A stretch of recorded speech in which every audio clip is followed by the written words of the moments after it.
C'est le gros titre de la presse, de quoi faire peur aux Partenaisiens qui ont emprunté les rues piétonnes de la ville.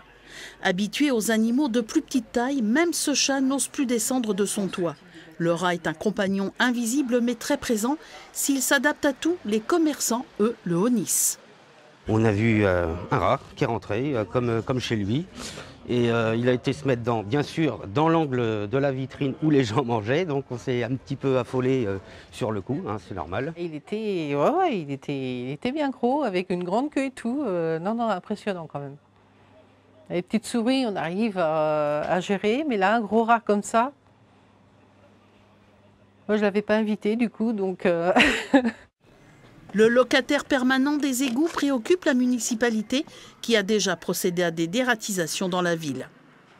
Ce qui est important, c'est de maîtriser son développement pour éviter effectivement la propagation de maladies, de bactéries, de choses comme ça.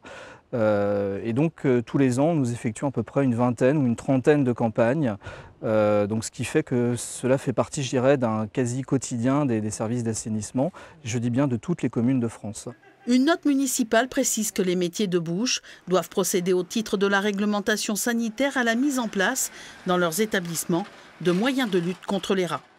Dès qu'on en voit un, on essaye de fermer les portes, hein, parce que je vous dis, ils rentrent facilement.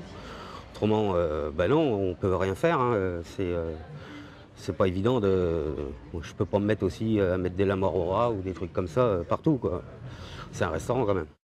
L'hiver peu rude et le manque de précipitations fortes pourraient expliquer la prolifération des rats dans les villes.